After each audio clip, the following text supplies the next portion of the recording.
Okay, we're starting another part of our Chronicles.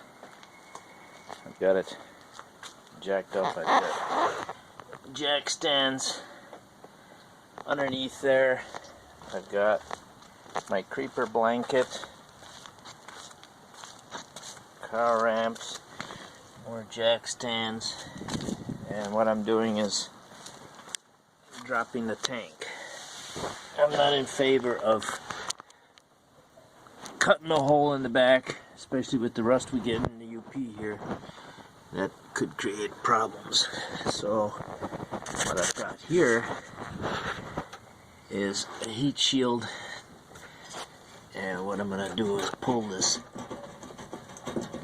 little thing down and wiggle it out of there.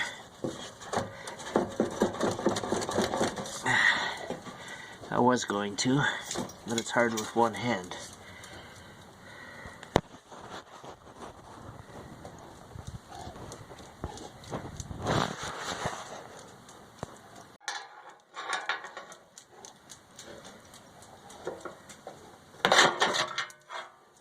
Okay, so I used the screwdriver to pry against the vice grips, and I got the last one out of there.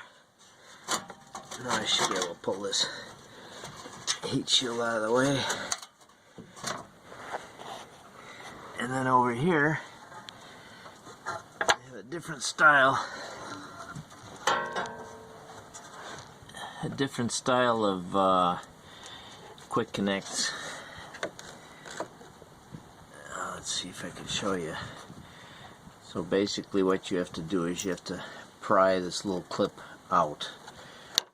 The plastic was brittle on one of them and it broke.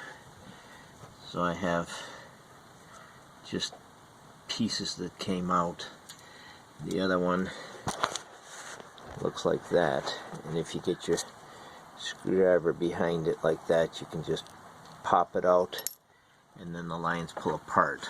So then there's two lines, the forward and the return, and then I should be able to drop the tank out. So there's two bolts that you can get at inside the frame here, the rear subframe, and for these straps, those are 13mm, and you can just pull those out.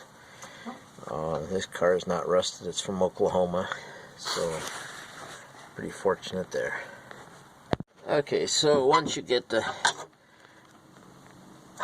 two bolts out, the straps, they just pull out. So you yank down on them like that and get it past there, and then just let them hang down like this out of the way. So everything's disconnected now except the electrical wiring, so I'm going to start dropping the tank. I have my helper out here. This is Wilder, Leon Berger. He's got a ball. There's not much left to it. He likes basketballs. Are you going to give it to me? You're going to give it to me? There you go. Thank you. Okay, now we'll throw it for you. There you go. Yeah, there's not much left to that basketball. Okay, there's the heat shield. There we go. Now I'm going to start lowering the jack a little bit.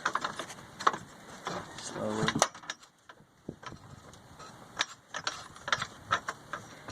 And then see what's binding. Next we have the vent hose for the filler. So that's a spring clamp on there. I'm just going to grab that off of there with the vice grips. I backed off the spring clamp, and now I've got a screwdriver behind the hose, and I can just pop that off of there like that. And then we found out what's next. Okay, after getting the vent hose off, this is the main filler hose, and it's got a screw clamp there. So we'll just unscrew that and peel that back away from the tank. Once I loosen the clamp and pried off that filler hose the whole tank. It kind of came sliding out of there, so it's down. You can see the connections up on top here, and as you can see, there is no access panel in this car. A lot of people cut that oval out and make some kind of panel, but I think that would just create problems. So now I gotta figure out. Looks like this is the original. It hasn't been patched or anything, so it looks like the original pump assembly in there, and I'll have to figure out why there's no fuel gauge working. That's why I'm pulling this down.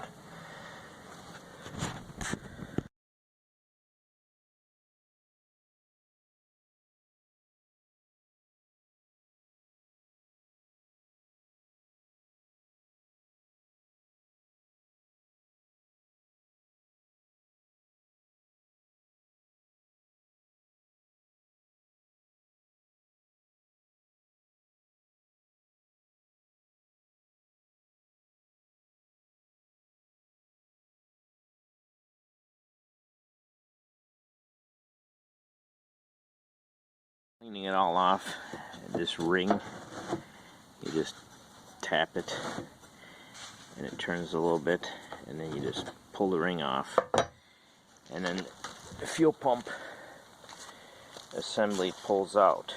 Now the problem I was having is there was no fuel, low fuel, so but I ohmed out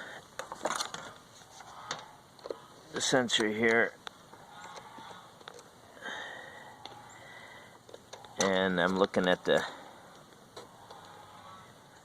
screen here.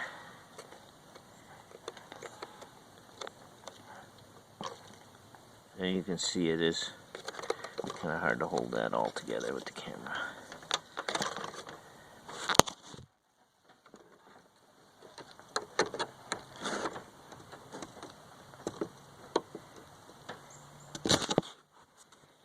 Okay, so that's with a full tank, and then if I move this down, that's with an empty tank. So the wires are working. You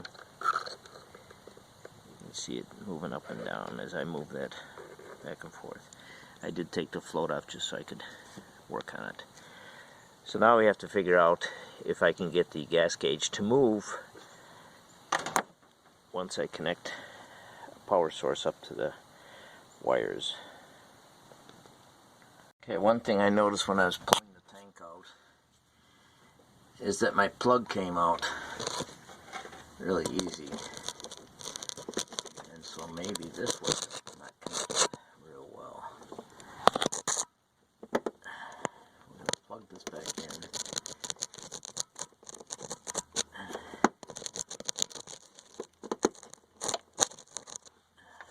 Like the safety plug is missing there.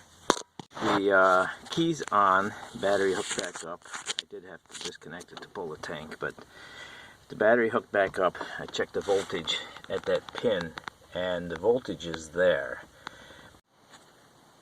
One thing I will note is that it's a lot easier to pull this with gas in it because you don't have to worry about it coming out. I've put a screwdriver in here. There's a one-way valve that keeps the gas from pouring out, and so I'm going to empty some of the gas out of here before I put the tank back in. It'll make it easier to work with. Okay, I got some replacement clips for the lines together. These this is the 5/8 for the larger connector, and then I have the little black ones. Those are these are 3/8. 3/8 line, and so those will go right there and on the end there. So yeah, altogether there's 6 in the smaller package. I work for Ford and GM, and there's 2 of the larger ones. Altogether these are $15, so pretty pricey. And now we're going to go ahead and start reinstalling the tank. So I'm using some blocks and propping it up, and working its way up in there. I have to get the reverse order of what I disconnected, so that's probably going to have to be the first thing I connect is my inlet. I've got a jack here and I'm just working it with different blocks, and eventually I'll get it up high enough to connect that first hose. As you can see, I'm getting closer here. I've got it supported on this side. This side here is kind of going over the exhaust, and I got the jack with a block in the middle, and now I just have to get that inlet pipe, I don't know if you can see that there, connected to the where is it? There, you can see it. I just got to get those two together. Okay, there's the fill tube connected.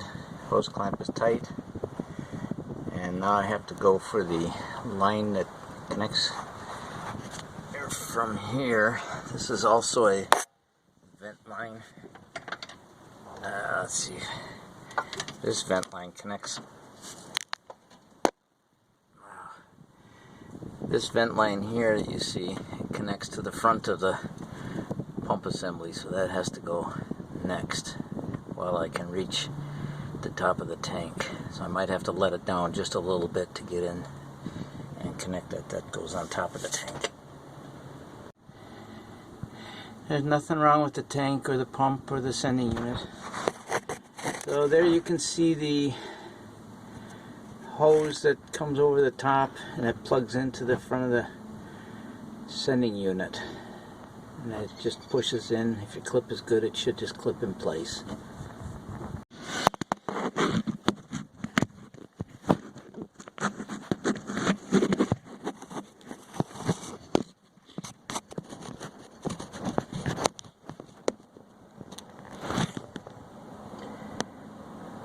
Okay, I used a board and a screwdriver and wiggled it and got it to pop into place. Make sure that elbow is almost flush with that blue clip there, and then you know it's seated correctly.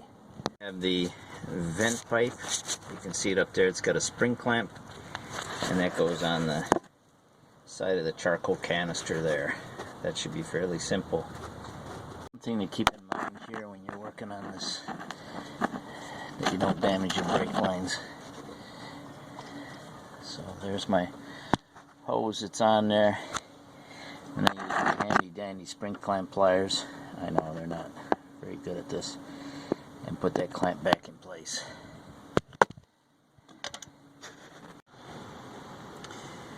Okay, last of the clips. There's a beveled side. The beveled side goes toward the line, so toward the outside. The sharp edge goes to the inside, as you can see it there.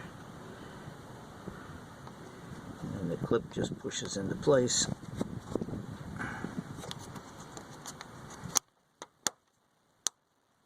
Oops.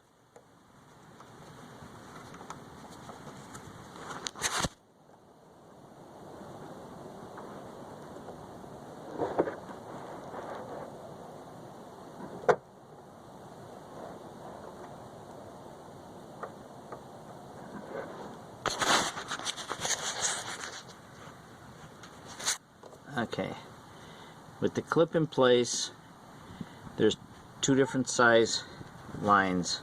The larger one on the bottom is the 3/8, and the smaller one, this white one, is the 5/16 that goes on top. And then you just make sure when you push these on,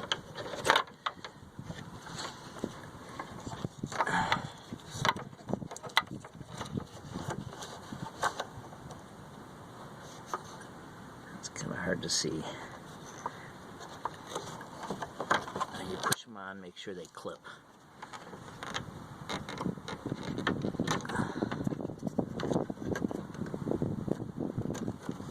Okay, there it goes on.